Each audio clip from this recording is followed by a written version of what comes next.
허경영! 나라에 돈이 없는 것이 아니라 도둑놈이 너무 많은 것입니다 라는 총재님의 명언이 있죠. 이제 그 사실들이 낱낱이 밝혀지고 있습니다.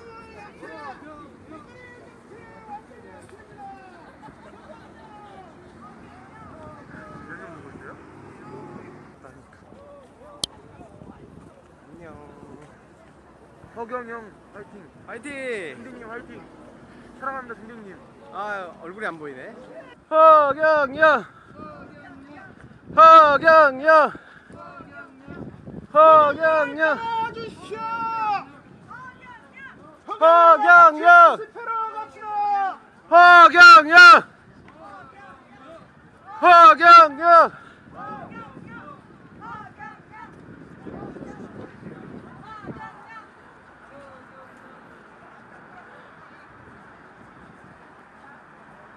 기가 너무 힘들다. 살려주세요. 제발 살려주세요. 정당을 없애 패거리 정치를 청산하자. 전부 다 총재님 공약들입니다. 국가에 돈이 없는 것이 아니라 도둑놈이 많아서이다. 정당을 없애 패거리 정치를 청산합시다. 우리 국민들은 여당, 야당 이제는 다 신물이 났습니다. 새로운 제3의 세력 허경영을 할 때입니다. 허경영! 허경영! 허경영! 허경영! 허경영! 허경영! 돈이 없는 것이 아니라 허경영! 그래서 우리 서민들은 매일 배가 고픈 겁니다. 허경영! 허경영을 따라 집회 장소로 갑시다. 우리 서민들 허경영 다 좋아하시잖아요. 같이 집회 장소로 갑시다. 허경영! 허경영! 허경영! 허경영! 허경영!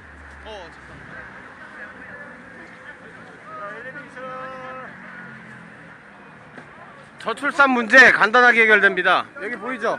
출산 수당 3,000만원 보이시죠? 지금 10년 동안 출산 장려금으로 썼던 금액이 151조라고 합니다. 우리나라. 그럼에도 불구하고 OECD 국가 출산율 최저를 기록했죠. 총재님이 말씀하시는 출산수당 3,000만원이면은 151조 중에 쓰고도 30조가 남습니다. 지난 10년 동안 헛짓거리를 한 거죠. 바로 서민들에게 꽂아주는 그런 정치를 해야 됩니다. 한들현들님, 대통령 되시기 전에도 매주 토요일마다 총재님하고 밥 함께 할 수 있어요. 언제든 오세요. 이 정치의 놈들이 다 들어서 우리 서민들은 매일 돈이 없는 것입니다. 저거 보세요. 저거 뭐 하는 거야?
내 눈을 바라봐. 내 눈을 바라봐.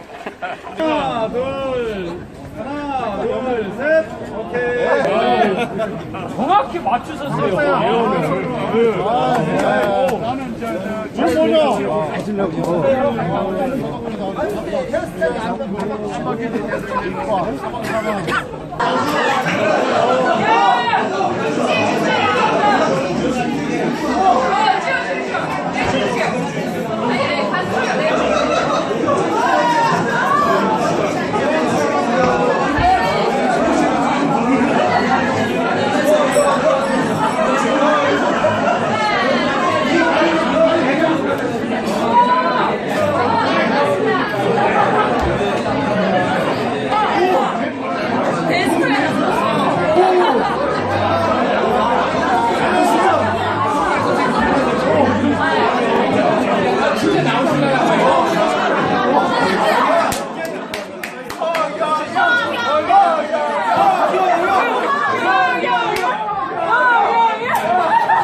무슨 말인지 알겠어? 내가 오기 전에. 그렇죠. 그렇지. 나는 오기 전에 안 보였어요. 그렇지, 바로 뭐야. 애들은 우리한테 덜 잘하는 거야. 애들이 나한테 아셔야 돼.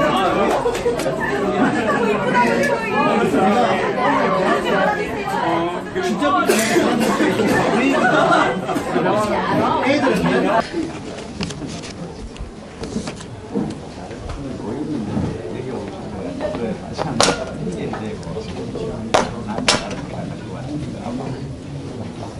이거 뚜껑을 다 열어놨나?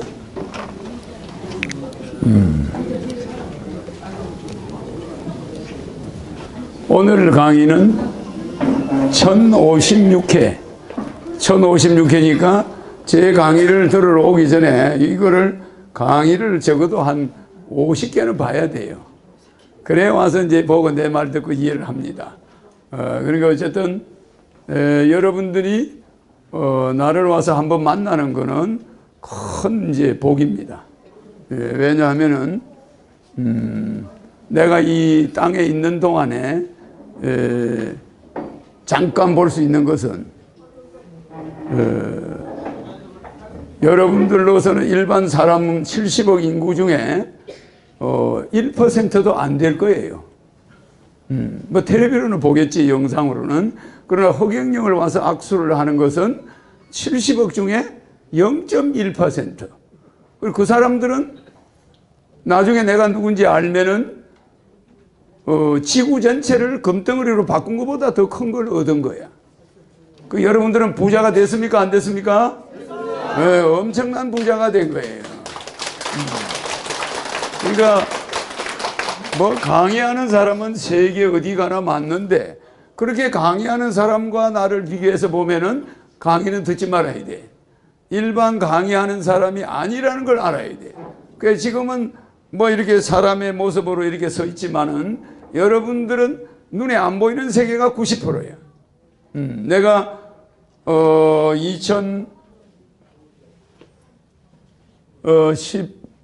2015년 9월 24일 트럼프가 공화당 16명 중에 꼴찌할 때 이 사람을 보고는 순간에 대통령 된다고 했어요. 맞죠? 네. 그 영상을 한번 띄워봐. 이 영상은 도저히 이해할 수가 없는 거야. 왜? 나도 트럼프를 처음 봤어요. 그렇지 않겠습니까? 딱 본 순간에 저 사람이 미국의 대통령이 되면 한반도 전쟁도 안 일어난다. 그러니까 이 사람을 내가 대통령을 만들겠다. 그 영상에 다 나옵니다. 이 사람이 미국 사람이 이 사람 대통령 만드는 게 아니고 허경영이가 이 사람 대통령 되게 하겠습니다. 그랬어요. 그런데 그 사람을 점을 찍어가지고 그 사람을 대통령까지 당선시켜.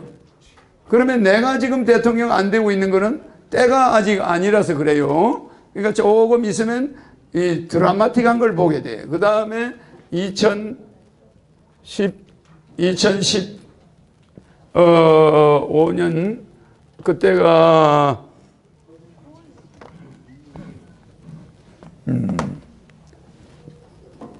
2012년 12월 17일 날 박근혜 대통령이 당선되기 이틀 전 박근혜 대통령이 51%로 당선될 거다. 내가 이야기했죠? 그리고 이분이 4년 있다가 촛불 시위와 개헌과 탄핵을 당해가지고 1년 임기를 단축하게 된다. 뭐 이런 말을 한 적이 있죠?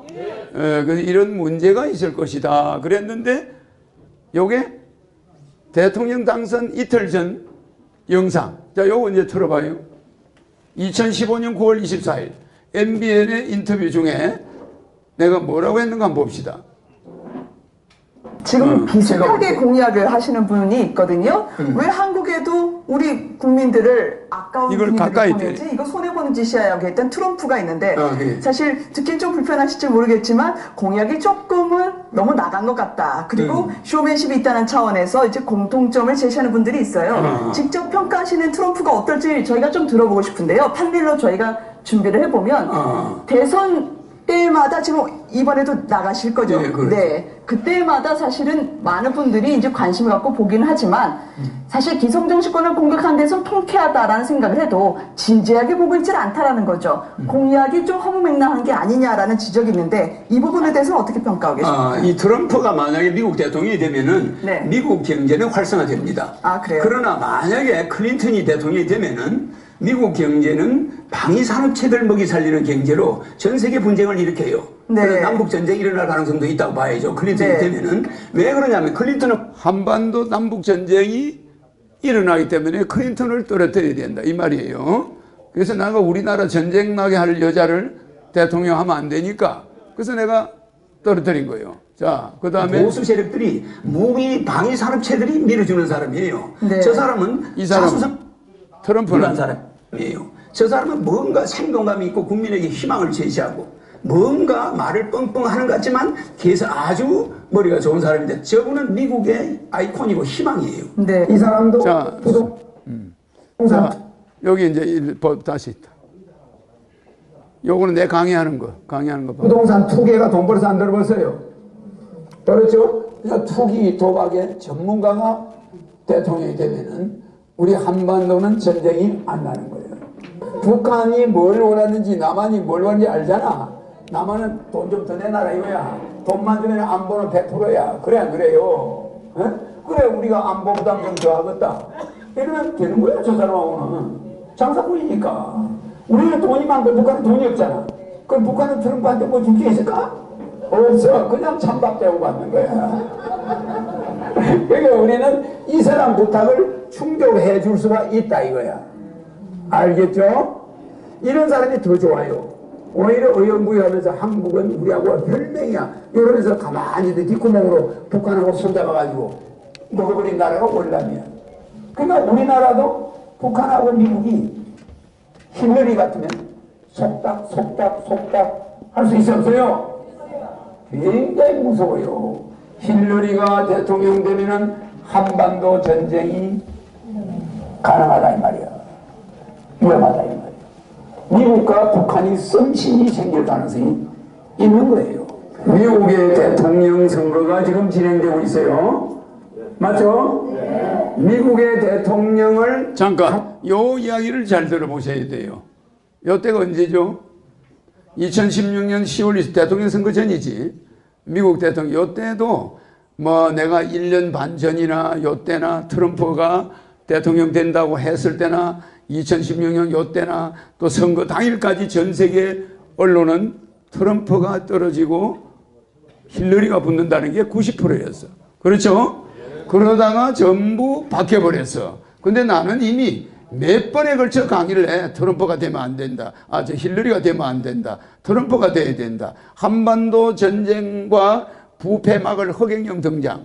이 강의할 때 요 이야기를 해요. 자, 트럼프 다시 들어봐요. 한반도 핵전쟁을 막아줄 사람을 뽑아야 되겠어? 할 사람 뽑아야 되겠어요? 막아줄 사람 뽑아야 되겠죠? 그거를 결정할 수 있는 사람은 허경영밖에 없다는 거 맞습니까? 안 맞습니까? 맞습니다. 미국의 대통령은 허경영이 결정한다. 미국의 대통령을 허경영이 결정한다고 그러면서 트럼프를 강력하게 지지했죠? 네, 그때까지도 여러분이 물으면 트럼프가 된다. 힐러리 이런 말을 나는 하면 안 돼요. 나는 어떤 작업을 하고 있으니까 그 정신 세계는 그래요. 그래서 사람들이 물을 때는 그냥 가만히 있으라고 그러지. 강의할 때 들어보면 누구를 지지하는지 나오죠? 네, 이렇기 때문에 내가 미는 사람이 대통령이 되는 거예요. 미국의 연방경찰국장을 밤중에 내가 나타나가지고 이 사람 머리를 헷가닥 돌게 해요. 그러니까 갑자기 힐러리를 다시 입건시켜. 그런 예가 있습니까? 한 번 무혐의로 한 거를 다시 입건할 수가 있나요? 있습니까? 없습니까? 일사부재리의 원칙에 의해서 한 번 무혐의 한 사람을 입건할 수가 없어요. 그런데 그 사람을 헷가닥 돌려버렸어. 그래 그 사람이 입건하겠어 안 하겠어요? 하니까 힐러리 표가 떨어지고 트럼프가 올라가는 거야. 맞아 맞아요. 그런데 선거 당일날 이 사람들 반격이 또 심해. 그래서 다시 트럼프 연방경찰국장 이 사람이 트럼프 힐러리 무혐의를 선언하게 만들어. 그러니까 트럼프 지지자들이 다시 뭉쳐 안 뭉쳐요? 노무현이가 마치 잘 나가다가 정몽준이 집에 갔습니까 안 갔습니까? 갔을 때 노무현이가 대통령 선거에 떨어질 확률이 높았죠? 그래 안 그래요? 그때 노무현이가 눈물을 보였어 안 보였어요? 그래 안 그래요? 노무현 대통령이 눈물을 보이니까 국민들이 확 돌아선 거예요 그때. 맞습니까 안 맞습니까? 그 마지막에 트럼프가 위험한 것처럼 만들어줘야 돼 또. 그러니까 트럼프가 당선이 된 거예요. 예? 그러니까 이거 아주 절묘하죠. 예? 그래서 연방경찰국장도 동원하고 다 동원해서 일단 트럼프가 떨어질 사람을 붙여놓은 거야. 그럼 우리나라는 안전하죠 이제? 네. 자, 우리나라 지금 이렇게 소요 사태가 일어나니까 남북 전쟁이 일어날까 안 날까? 나겠습니까 안 나겠습니까? 여러분이 허경영이가 누군지 알면은 남북 전쟁이 안 난다는 걸 알아야 됩니다. 알겠죠? 네.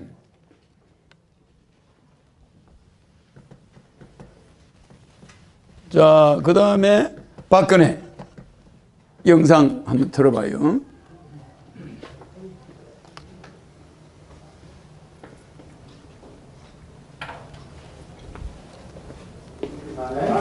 어쨌든 뭐 향후 5년간은 한국 정국이 그래서 이 정국이 5년을 까지 못한다는 거죠. 그렇게 보시면 그렇게 보겠습니다. 5년을 까지 못하고 뭔가 문제가 온다는 걸 나는 내다보고 있는 거예요. 어떻게 보면 거대한 정계 개편이라고 그때 이제 내가 나오는 거. 아마 이분들이 계약을 해가지고 박근혜나 문재인 이런 사람들이 뭐 양심적인 사람들이니까 이분들이 아마 대통령 선거와 국회 선거를 같이 하자. 네. 그래서 한 1년 양보할 수도 있잖아요. 예. 계약을 해가지고 내가 임기를 줄여주마. 예. 이걸 자기 여야에서 안 막는다 말입니다. 그렇죠. 그럴 수도 있잖아. 우리 합의가 가능한 거야. 내가 1년씩 나가겠다 했는데 합의 안 해주고 원래 이제 대한민국이 사실 이전 정부부터 계속 있었는데 어떻게 보면 이게 정치, 아까 말씀하신 것처럼 이런 패거리 어떤 정당 정치의 어떤 한계 때문에 87년 이후에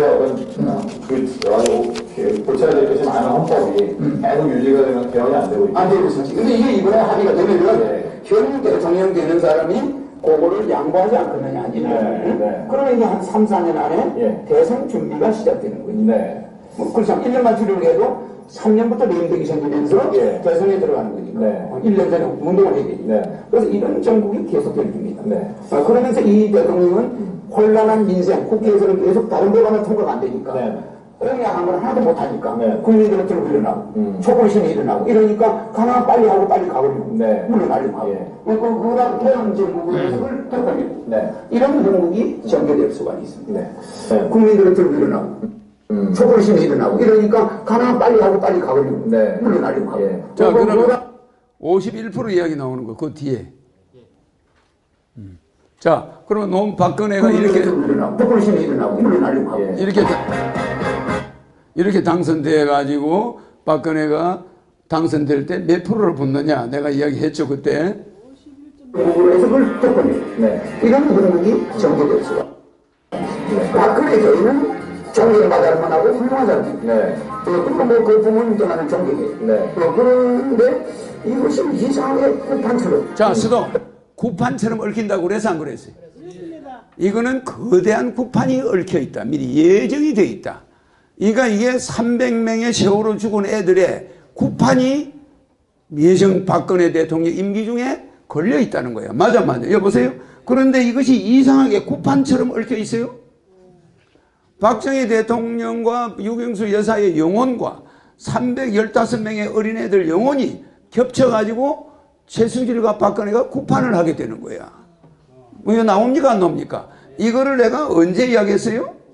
2012년 12월 17일 날 박근혜 대통령 당선되기 이틀 전에 방송국에 나가서 영상으로 대한민국에 앞으로 이상한 구판이 벌어진다고 그랬어요. 맞아요. 그리고 박근혜는 몇 %로 대통령이 된다고 그랬는가 한번 봅시다. 그때. 뭐 박정희 유경수 여사에 대해서 우리 어느 정도 빚이 없다고 할 수는 없는 거 아닙니까? 네. 그런데 그걸 우리 국민은 갚아주고 싶어하는 심리가 있기 때문에 이 구판이 벌어진 거라고 봐요. 네. 이번에 당선자가 50.5%, 51% 당선될 거예요. 수도 50.5%에서 51%라고 그랬죠. 그죠? 근데 5.16에 맞춰진 거는 좀 약간 이상하긴 해. 그래 안 그래요? 50.5%에서 51% 소수점까지 이야기해서 안 했어요. 이거를 그 당시에 내가 선거가 하기 전입니다.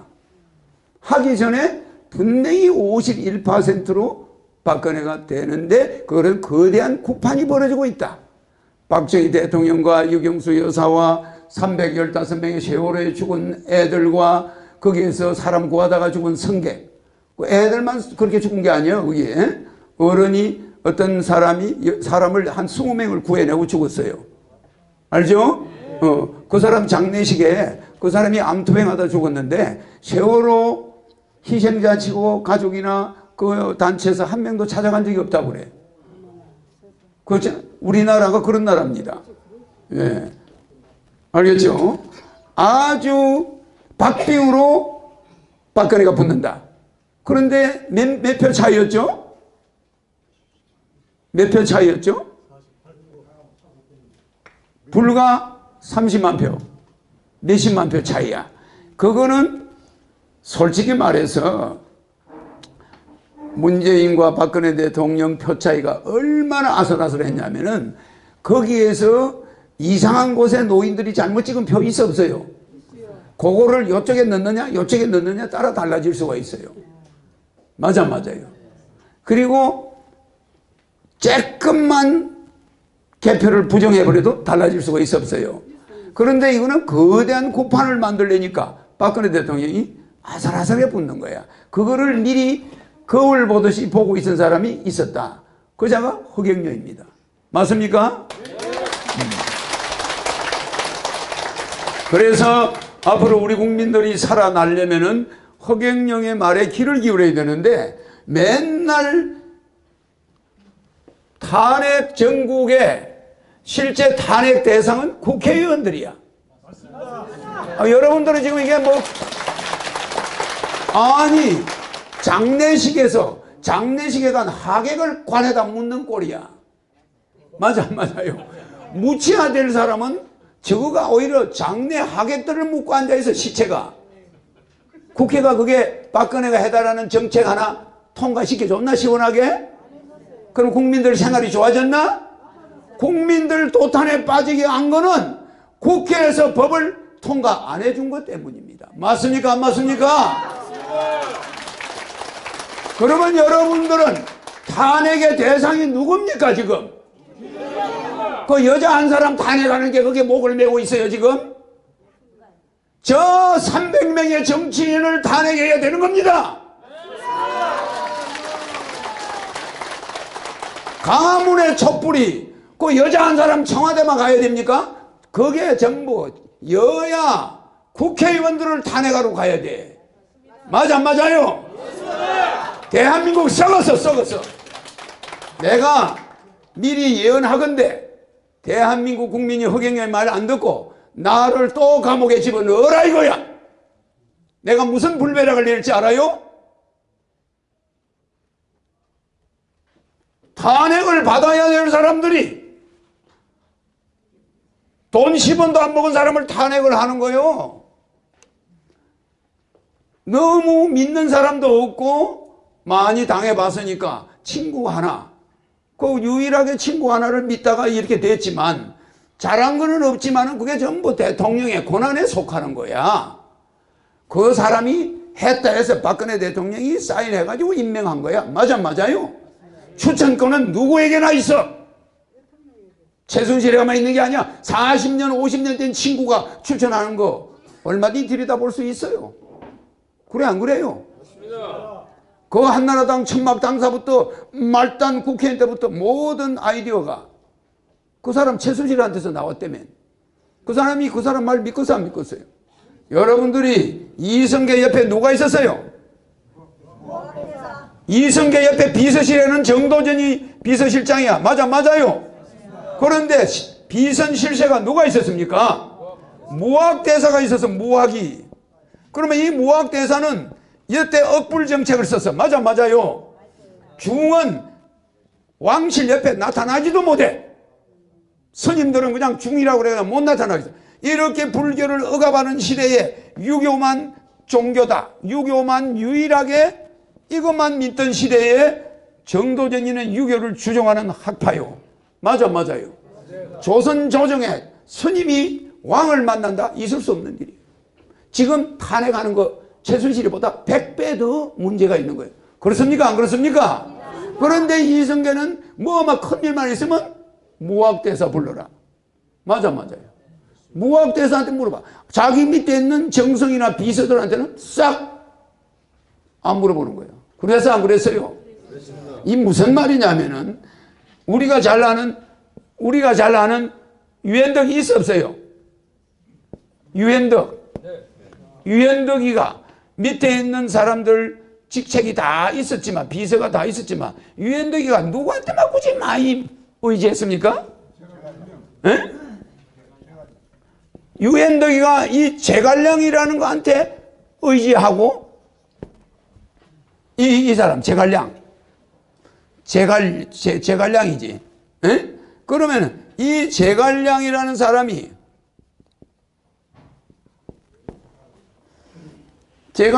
이 사람이 유엔덕이의 관직도 아니야. 이 사람도 술사야. 책사입니다. 비선이야. 그러면 이 제갈량이가 정치를 했습니까? 유엔덕이 했습니까? 제갈량이가 하는 거예요. 유엔덕이는 자기 이름만 대주는 거예요. 맞아요? 맞습니다. 다 뒤에 박정희 대통령이 있었으면 이후라기도 있었어요. 맞아요. 처음에는 이후라기가 불려온 게 아닙니다. 많이 제공하고 제 비선으로 하다가 온 거예요. 똑똑하니까. 이와 같이 대통령은 비선을 쓸 수가 있어요.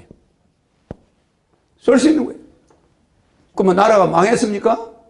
국회에서 법을 안 해줘가지고 서민 경제가 붕괴된 거예요. 중산층이 몰락한 거예요. 그거는 이명박 정부가 고스란히 사자방 비리를 만들어가지고 박근혜한테 넘겨준 거예요. 맞아요? 맞습니다. 이명박 정부는 그 앞에 있는 정부가 솔빵 해먹은 거 또 주워와가지고 또 절절 매다가 또 이명박 대통령이 그걸 떡을 치다가 국민 경제 싹 파탄해놓고 싹 빠져버리고 박근혜한테 덤태기를 씌우니까 박근혜 대통령이 무슨 재간이 있나요? 그래 안 그래? 그러니까 여러분들이 사물을 볼 때 통찰 이 통찰력이 있어야 돼. 통찰력. 이것이 있는 사람이 대한민국에 없다 이거예요. 내가 트럼프를 보면서 MBN의 아나운서가 저 허경영하고 트럼프 코미디하고 앉아있네 이러는 거예요. 맞아요 아까? 그럴 때 내가 뭐라고 그럽니까? 웃기는 소리 하지 마세요. 저 사람이 미국의 아이콘이고 희망이야. 내가 그렇게 만들어 놓을 테니까 두고 보세요. 맞아요? 그러면 지금은 박근혜 탄핵 정국이니까 허경영이가 요새 길을 못 다녀. 보는 사람마다 당신이 트럼프하고 박근혜 예언한 게 도대체 무슨 수로 그렇게 예언을 했습니까? 막 끌어안고 놔주질 않아요. 그래 막 여기다가 남자들이 뽀뽀를 노인들이 하도 해가지고 어제 말이야 여기 볼따고 이제 노인들이 뽀뽀를 해야 하는데 내가 빠고다 보면 저 종로 3가에서 밤 12시까지 사진을 찍어줬는데 한 5,000명을 찍어줬어요. 그 영상 한번 올려봐. 내가 얼마나 시달렸던지. 아니 이게 전부 나이 든 사람들 아닙니까? 전부 노인들 아닙니까? 내가 이 사람들이 내 얼굴에다 뽀뽀를 얼마나 하는지. 아니 막 당신이 아무 여야 대선 후보보다 10,000배가 낫다는 거야. 우리나라는 트럼프 같은 당신이 대통령 돼야 우리 호주무이가 두둑해진다는 거야. 맞아요? 이 사람 이거 영상으로 해봐.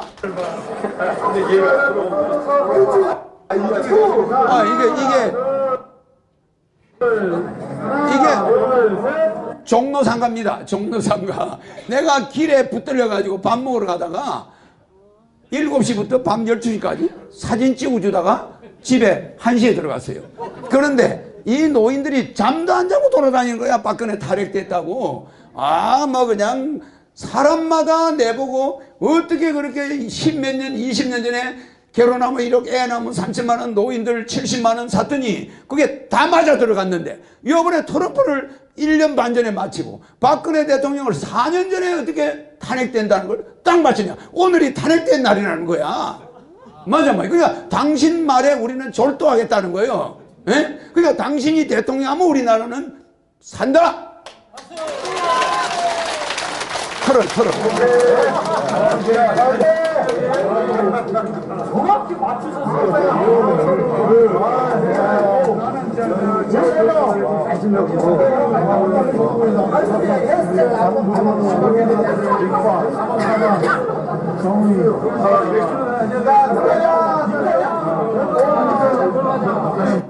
노인들의 들어봐.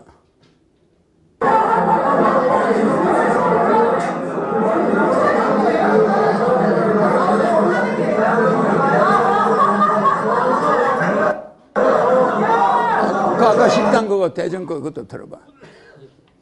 내가 이날 말이요 이 길에서 밥 먹으러 식당 들어갔다가 이게 붙들려 나오는 장면이야. 그러니까 나는 밥을 못 먹어. 아니 그냥 완전히 아수라장이야. 그래가지고 길에서 4시간을 그냥 사진만 찍어줬어요. 자, 그 대전.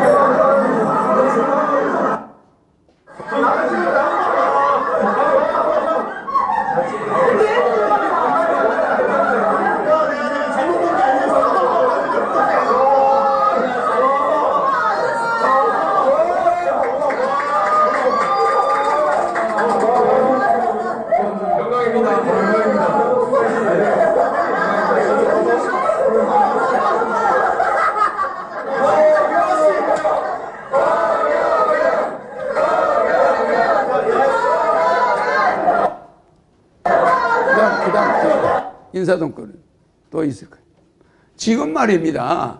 사람들이 밥 먹다가 허경영을 외치는데 고막이 터져요. 고막이. 그런데 이런 현상은 뭐 내가 만약에 대통령에 나가면 나라가요 온통 뒤집어져 버립니다. 그러니까 아무리 반기문의 할아버지가 와도 문제 있는 사람들이 몰려와도 문제만 생기지 상상할 수 없어요. 왜냐하면 길을 못 다닐 정도니까.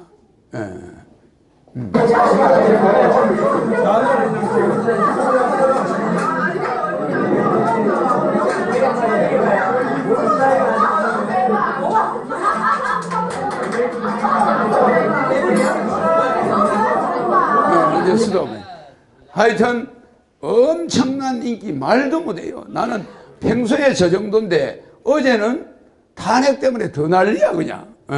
그래서 당신은 무슨 거울로 보듯이 한반도에 박근혜가 구판이 벌어진다. 출발 안 하셨는가? 출발 안 하셨어요? 한반도에 거대한 구판이 벌어진다. 그래서 그 구판에 박근혜 대통령이 중심에 있다. 아까 나왔죠, 그죠? 네, 이거는 여러분들이 명심해야 됩니다. 지금 일어난 일이 거대한 구판이에요. 구판. 네. 그래서 여러분들은 왜 우리나라에 저런 구판이 일어나냐, 그걸 잘 모를 거예요.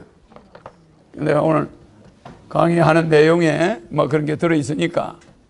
그러니까 사람이 자기의 책사 한 사람을 의지하고 정도녀지나 제갈량이나 이런 거를, 또 히틀러는 누굴 의지했죠? 개별서를 의지했죠. 개별서. 이렇게 모든 사람들은 비선 조직이, 비선 실세가 언제나 있어요. 그래서 그거 박근혜 대통령의 통치 스타일보다는 현행 300명의 국회의원들이 너무나 국회에서 패싸만 하고 서민 입법을 포기한 거예요. 맞습니까? 그러면서 우리나라가 경제가 망해진 거예요. 망해지니까 화살이 일로 가버린 거지. 그래서 모종의 우리가 소고기 파동처럼, 소고기 파동도 조작된 언론이 있습니까? 없습니까? 있습니다. 우리는 지금 잘 보세요. 소고기 파동 일어날 때 노무현 대통령 아들이 무슨 대학을 다녔죠? 예? 동국대 다녔죠? 그러다가 연세대로 편입했죠? 연세대에서 미국 프린스턴 대학으로 갔어요. 그래 안 그래요? 그런데 이 노무현 대통령이 미국을 좋아합니까 안 합니까? 잘 들으세요. 모든 최순실이 딸만 특혜를 받아가지고 이대에 들어간 게 아니에요. 맞아요? 미국 놈 다도해라. 지금 이 우리 사람들이 미국을 그렇게 싫어하면서 동국대에서 연세대로 편입이 돼요. 그러면 연세대에서 미 국무장관이 추천을 해가지고 프린스턴 대학으로 입학을 해요. 특혜 입학을. 그러면 지금 야당 인사들의 자제가 지금 미국에 있습니까? 한국에 있습니까? 미국에 있습니다. 그래, 그 사람들이 뭐랍니까? 미국 물러가라 이래요. 대한민국 정치인들이 이런 이중성을 가지고 있습니까? 없습니까? 있습니다. 이런 이중성에 여러분들은 놀아나고 있는 거야. 대통령만 헌법에 이중성이 있는 줄 알아요? 지금 박근혜 대통령은 이중성이 헌법에 보장돼 있어. 이중성이 뭡니까? 국가 원수이면서 또 뭐죠? 행정 수반을 겸하게 돼 있어. 맞아요? 이것이 대통령이야. 그래서 이걸 제왕적 대통령이라고 그래. 알겠죠? 제왕적이다. 이렇게 할 수밖에 없는 게, 대통령은 국가 원수, 일본의 왕이야, 천왕. 그러면서 일본의 수상을 겸하고 있는 거예요. 그러면서 밑에 수상이 없고, 수반은 수상을 말해요. 뭐를 두냐? 총리를 두는 거예요. 그렇습니까? 안 그렇습니까? 네, 그러니까 국가 원수와 수반을 대통령이 왜 겸하고 있냐? 분단국이기 때문에. 남북 분단이니까 국무총리와 대통령이 내각제로 논아버리면 우리나라는 전쟁에서 백전백패하는 거예요. 대통령이 강력한 통수권을 쥐고 있으면 살고 전쟁에 이기는데, 전쟁에 히틀러가 실패한 게 한쪽은 캐스타파가 쥐고 있고 한쪽은 군인이 쥐고 있는데, 실제 야전 군인들이 캐스타파한테 꼼짝을 못해. 그래 안 그래요? 이렇게 고난이 이중으로 되어 있는 거예요. 북한군이 그래요. 당서기가 파워가 막강하고 군사령관도 힘이 막강해.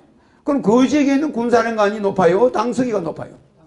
당서기가 높아요. 전시 때 당서기가 그럼 못 가, 절로 가, 이러면 가야 됩니까? 안 가야 됩니까? 이게 통일이 안 되는 거야. 특히 중국과 북한이 당 중심입니다. 당이 있고 중국과 북한이 전 세계에서 당이 있고 그 밑에 정부가 있어요. 그렇죠? 그러면 제일 높은 사람이 당석이야. 맞죠? 그러면 북경시장이 있으면 이게 높을까? 북경시 당위원장이 높을까?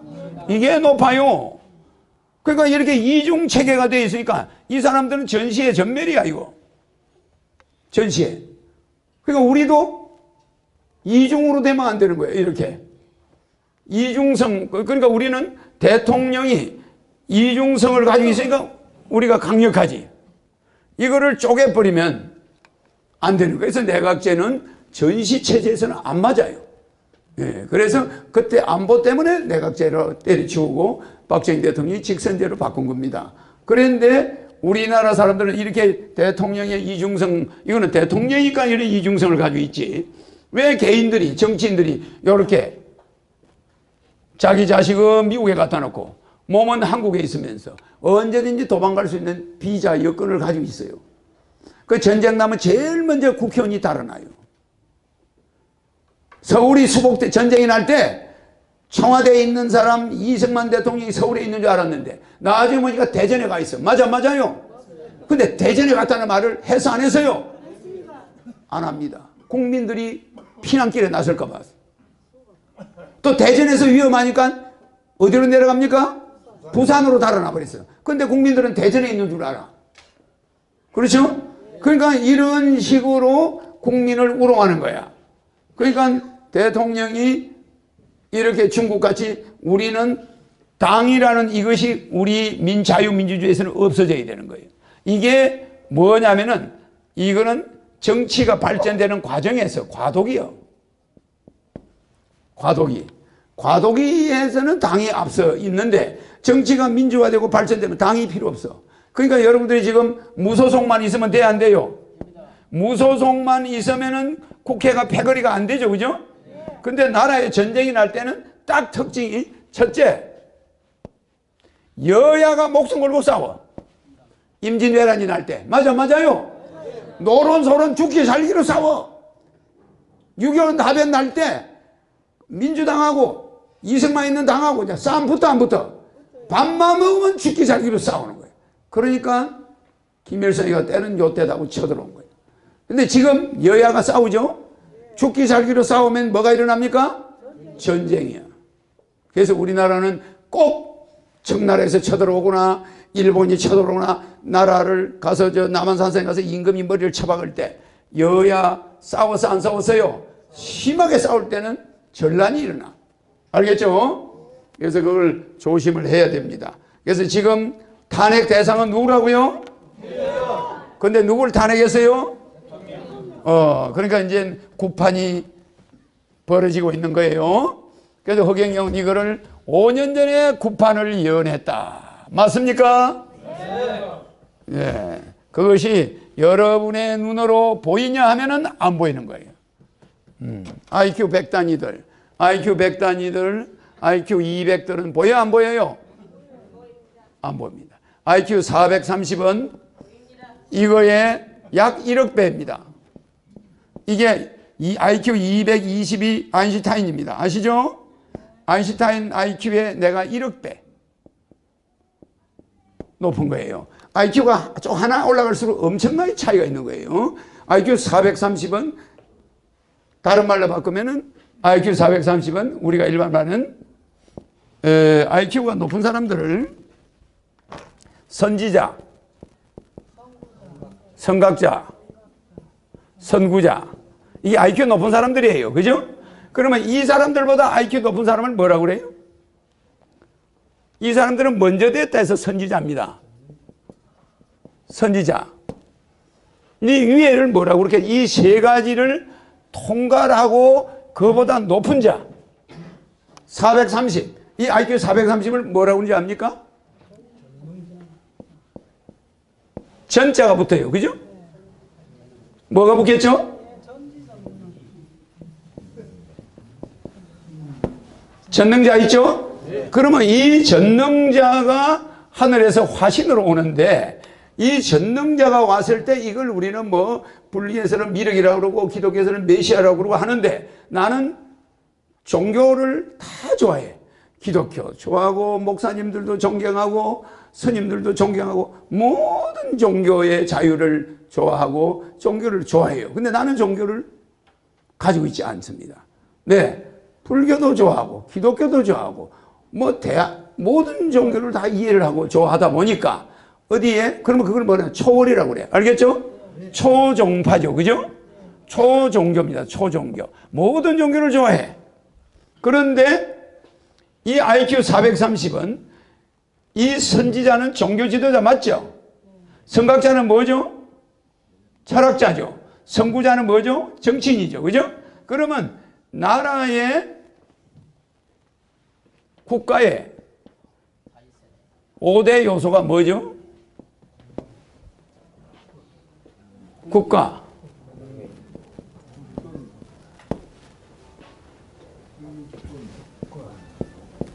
여러분들이 알 리가 없으니까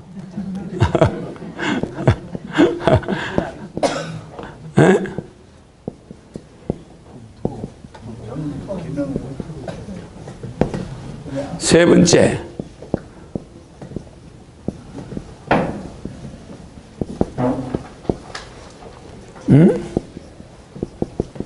이게 국가의 5대 요소예요. 국가 존립의 3대 요소. 국가가 존립하려면 뭐가 있어야 돼요? 예? 영토, 주권, 국민이 있어야 되겠죠? 그러면 이 세 가지가 국가 존립의 3대 요소야. 그렇지 않겠습니까? 그러면 국가가 존립을 했는데 기능을 해야 되겠어. 그럼 뭐 해야 되죠? 국가 기능의 3대 요소가 뭐죠? 내가 이제 마치 그냥 물어보는 겁니다. 문화, 정치, 경제입니다. 에? 그러면은 문화와 정치와 경제가 국가 기능을 유지하는 거예요. 그러니까 박근혜 대통령이 정치를 잘해보려니까 여야에서 발목을 꽉 잡고 앉네. 여소야대야. 맞습니까? 안 맞습니까?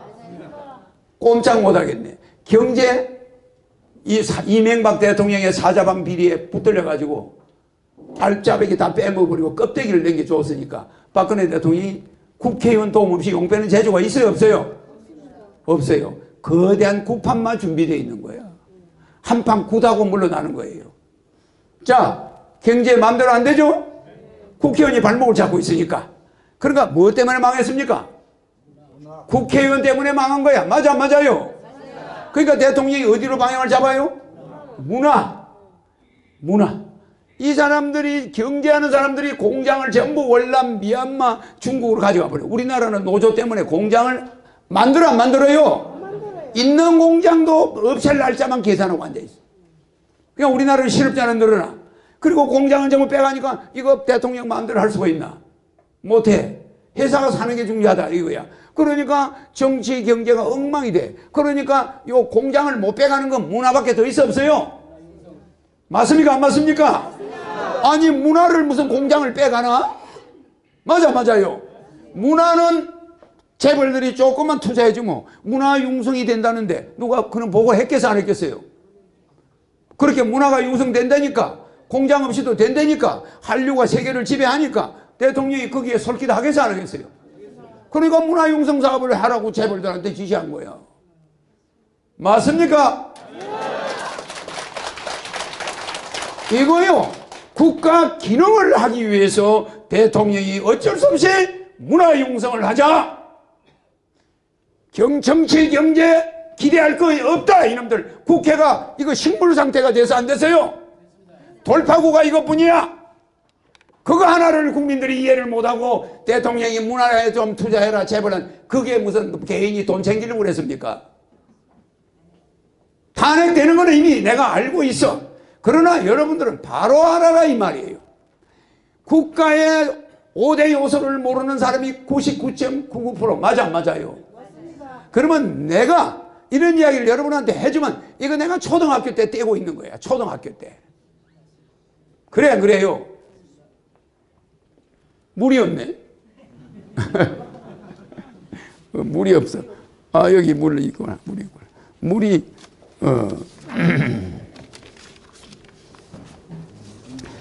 오늘은 좀 빨리 끝내야 되니까 시간이 많지가 않아요. 시간이 많지 않으니까 내가 시계 봐가면서 하는데 벌써 4시 반이네. 빨리 해야 되겠네. 예.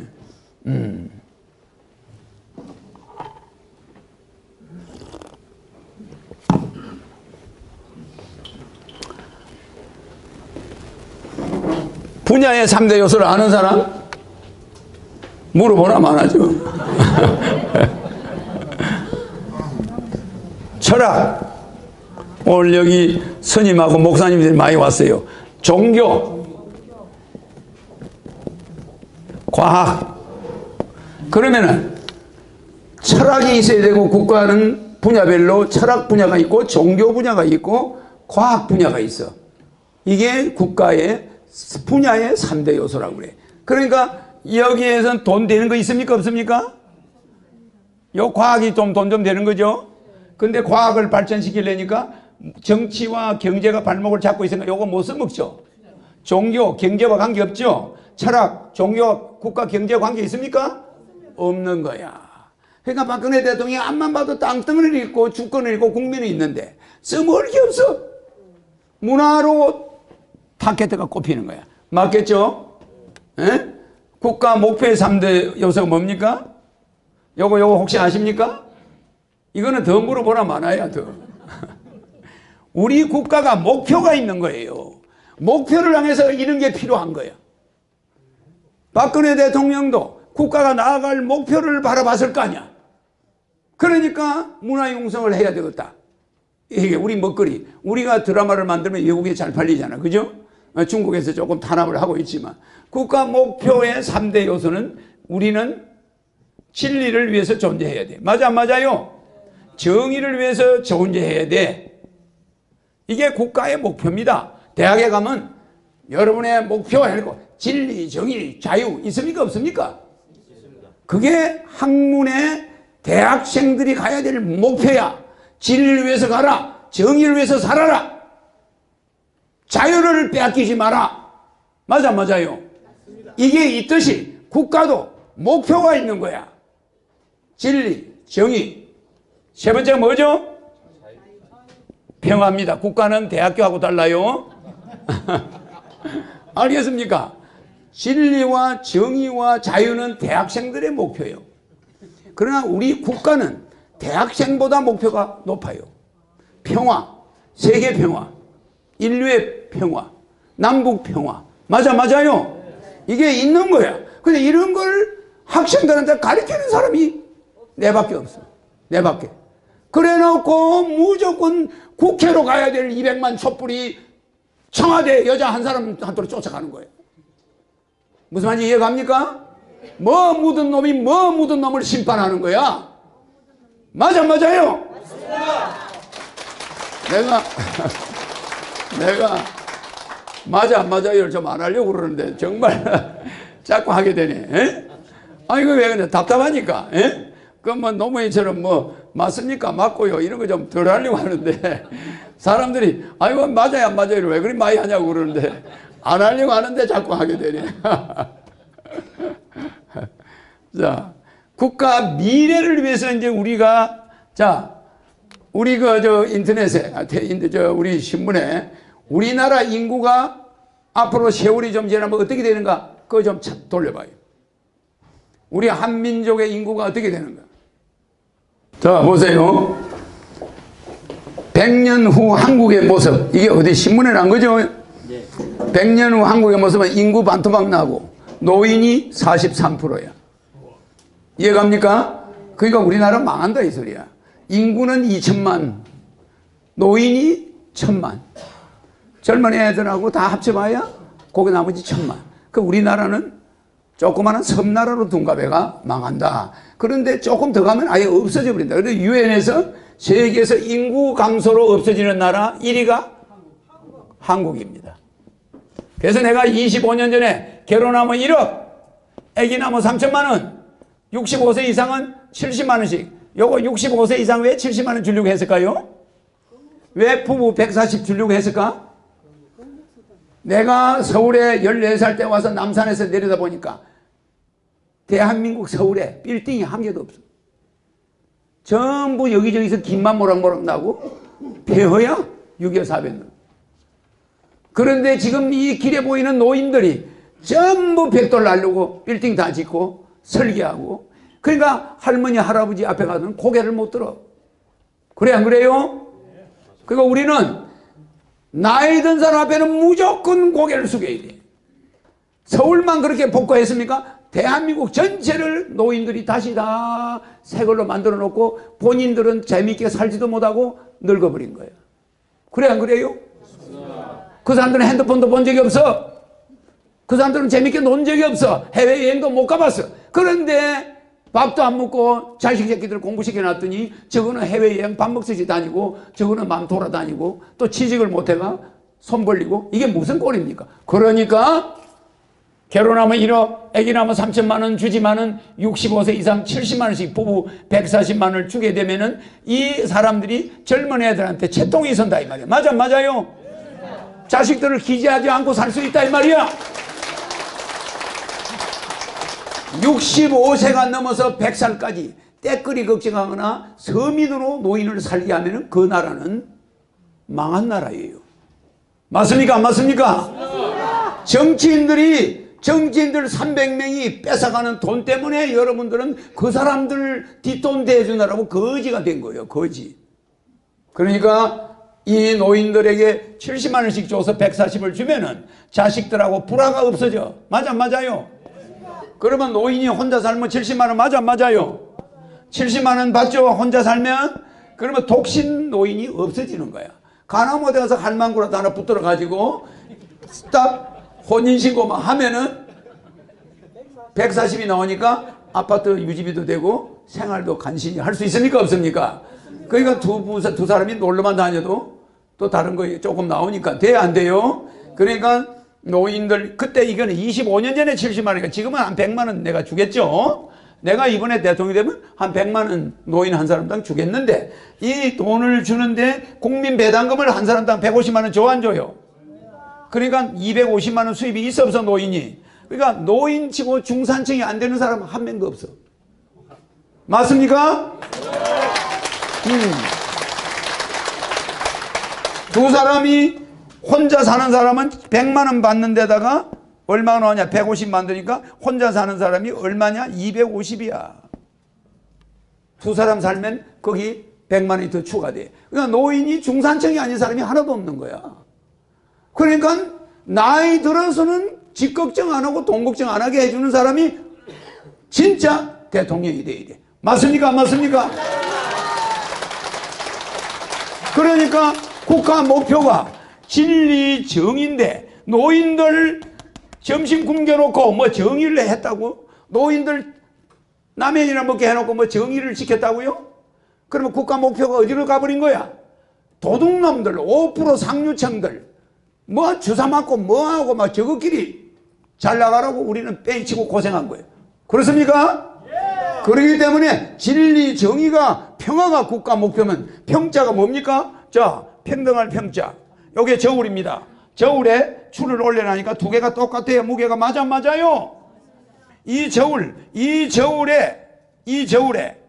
요런 무게를 요만한 거 얹었으면 여기도 요만한 거 얹어야지. 그래 안 그래? 이게 평이에요, 평. 그래 안 그래요? 그런데다가 화는 뭡니까? 평화. 벼입니다. 벼화자. 벼를 백성의 주둥아리에다가 입에다가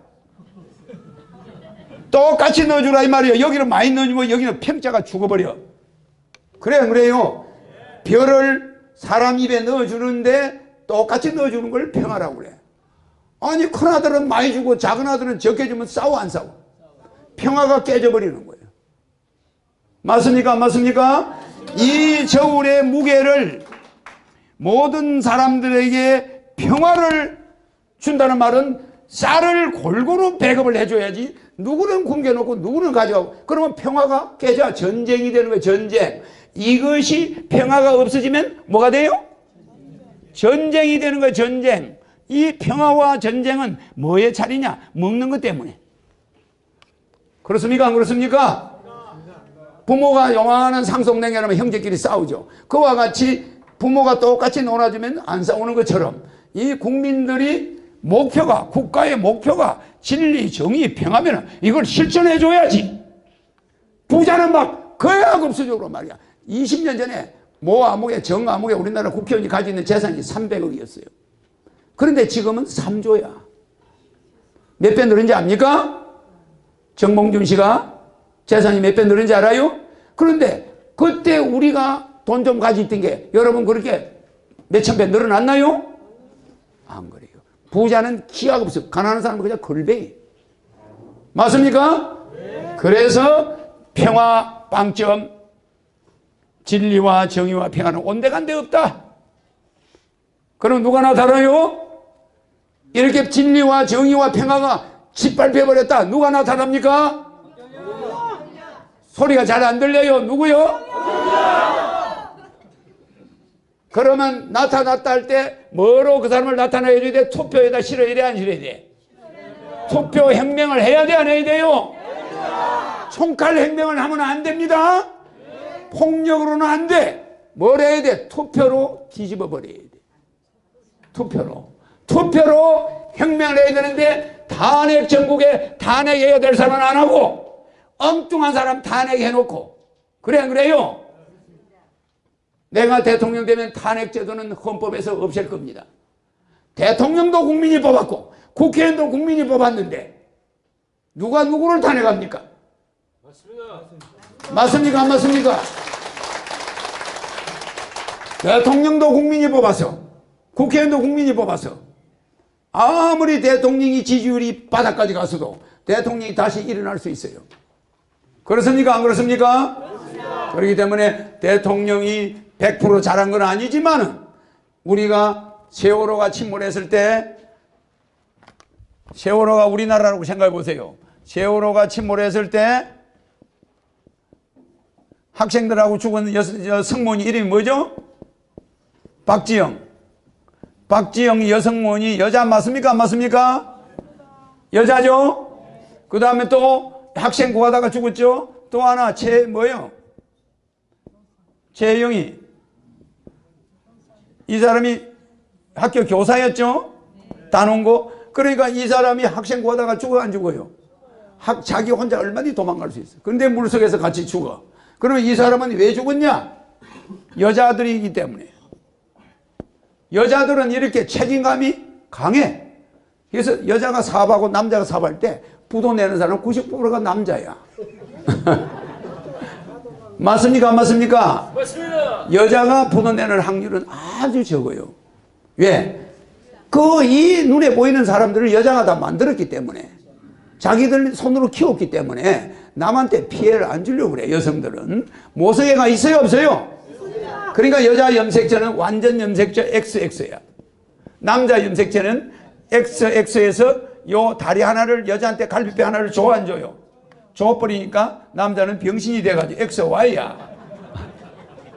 그러니까 요게 없으니까 남자는 언제나 요걸 찾아서 여자한테 내놔라고 찾아가게 되는 거예요. 그러니까 죽을 때까지 여자만 쫓아다니는 거야. 무슨 말이냐? 내 거를 가져갔으니까. 성경에도 보면 갈비뼈 하나 떼서 여자한테 주죠. 그게 요 염색체야. 요 염색체를 여자한테 줬다는 게 성경에 나와.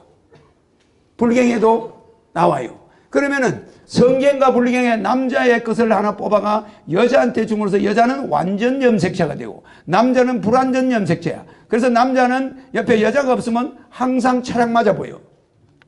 알겠습니까? 그러니까 우리가 여자한테 잘해야 돼, 안 해야 돼? 여자를 대통령 만들어 놓고 여자 300명의 남자 국회의원들은 저거가 경제를 다 망쳐놓고 저거가 부정부패 원흉이면서 그 여자 한 사람 그거 그냥 조금 뭐 좀 잘못했다 그걸 내 말 이해갑니까? 네. 적어도 우리 남자들은 여자에 대해서는 좀 관대한 게 있어야 돼. 그렇습니까? 안 그렇습니까? 그렇습니다. 박지영 성무원과 최혜영 교사는 이랬는데 남자 성무원과 남자 교사들 달아나서 안 달아났어요? 싹 다 달아났는데 변복을 해가지고 아주 선장은 환자처럼 둔갑을 해가지고 달아났어. 선장 아닌 것처럼. 맞습니까? 안 맞습니까? 마더로서 목 다 벗어버리고 달아난 거예요. 이렇게 남자들은 부도를 잘 낸다 이 말이에요. 조심하세요. 자, 그 다음에 국가 미래의 3대 요소. 뭐 이거 조금 이야기하니까 시간이 이렇게 빨리 가노. 오늘 이제 빨리 끝내야 된다는데. 자, 국가 미래의 3대선 뭐죠? 네? 아니, 내가 이거 5가지를 묻는데 여러분들 입에서 한 개 답이 안 나와. 저 김고문님 뭐예요?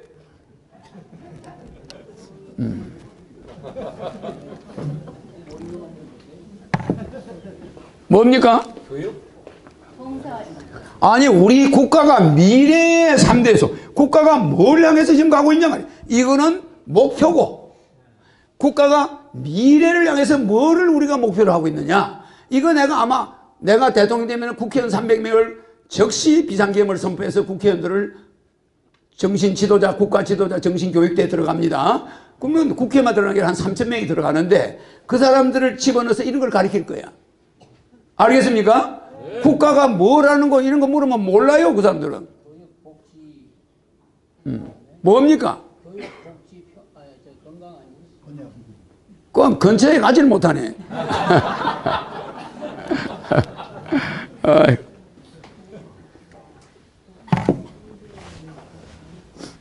시간 때문에 빨리빨리 합시다. 이게 뭐요? 화합이야. 화합은 별을 아주 합당하게 지불해 줘야 돼. 사람의 입에다가 넣어주는 그게 합자예요. 알겠죠? 사람의 입에 별을 넣어주는 걸 화합이라고 그래. 밥을 안 먹였는데 화합이 됩니까? 집에 가서 마누라가 집에 놀고 있는데 새갈비 안 주는데 화합이 되나요? 안 됩니다. 안 돼요? 당장 주먹이 날라와요. 그래 안 그래? 제가 말하는 게 좀 재밌게 하느라 그런 거니까 뭐 여자가 폭력한다는 게 아니라 그래 안 그래요? 안 보이는 주먹이 날라와 여기 얼굴에. 그러면은 화합이 우리가 이 세상 평등하게 사람 입에다가 밥을 넣어준다 이 소리예요. 그러면 이게 그럴 때는 합이 되는 거야. 궁합. 알겠죠? 궁합이라는 건 뭡니까? 궁합이라는 건 여자와 남자의 섹스가 맞다는 거야. 궁합은. 그러니까 성격이 맞다는 게 아닙니다. 그냥 보면은 저 사람만 보면은 끌려. 그럼 그 궁합이 맞는데 궁합에 맞은 게 하나도 없으면 부모가 소개하는데도 맨날 배기 싫은 거야. 그래서 여러분들이 잘 아실 거는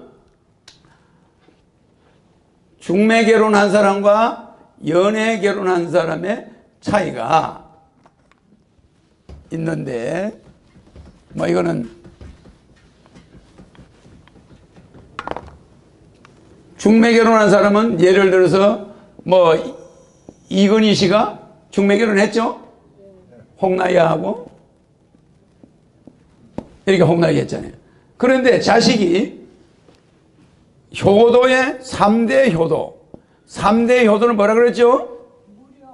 물효, 심효, 대효인데 그러면 물질 효도나 마음 효도나 이거 자식하고 관계 있어 없어요? 의식주 해결해주고 자식을 손자 손녀 잘라주고 크게 성공해가지고 대효는 부모에게 부모 이름을 널리 알리는 거죠. 그러면 이렇게 효도가 3가지가 있는데 이 심효, 물효 여기에서 우리가 중요한 거는 자기 어머니나 아버지가 좋아할 만한 여자와 결혼하는 것도 여기 들어가요. 그런데 우리 옛날에는 부모가 네 이 사람하고 결혼해라 하니까 이건희 씨는 홍나이 씨하고 결혼했어. 그래 안 그래요? 중매 결혼했어 안 했습니까? 그 이걸 정략 결혼이라고 그러지만 어쨌든 했다 이 말이에요. 그런데 우리가 결혼할 나이에는 애들의 판단력이 허려 안 허려요? 허련데 얘들이 자기들께 90% 부모님 생각은 10%도 안 들어가. 그렇지 않습니까? 그러니까 절반 이상이 이혼하는 거야. 연애 결혼이 되면서부터 절반 이상이 이혼이 되는데 가능하면은 부모님을 심효 저 여자가 우리 어머니 아버지하고 맞을까? 그러면 내가 외동딸이면은 내가 외동딸인데 우리 집에 아빠 엄마가 있어. 근데 내가 결혼할 때 보니까 어떤 남자가 맏아들인데 마음에 드네. 그럼 덜커덩하면 좋을까 안 좋을까? 안 좋습니다. 맏아들이 저거 어머니 아버지를 모시는 외동딸이면은 가라면 막내 아들하고 하는 게 좋잖아. 그래 안 그래요? 그래야 나중에 엄마 아버지를 모시고 있을 거 아니야. 맞습니까 안 맞습니까? 이런데 엄마 아버지는 생각도 안 하고 친정 엄마 아빠는 생각도 안 하고 지 맘에 든다고 그냥 대학에서 자기 옆자리에 앉으네 하고 꼬드겨가지고 그냥 결혼해버려.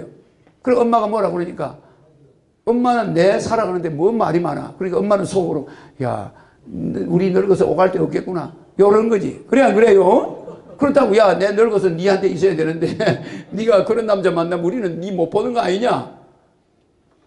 그렇지 않겠어요? 그러니까 우리는 결혼할 때 자기 처지에 맞게 부모님 입장을 생각하는 게 심효야. 그렇습니까? 안 그렇습니까?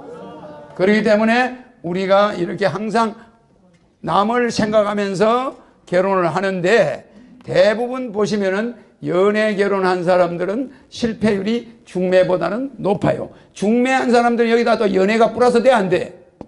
플러스가 된단 말이에요. 그죠? 그러면 성공 확률이 높다는 거예요. 알겠습니까?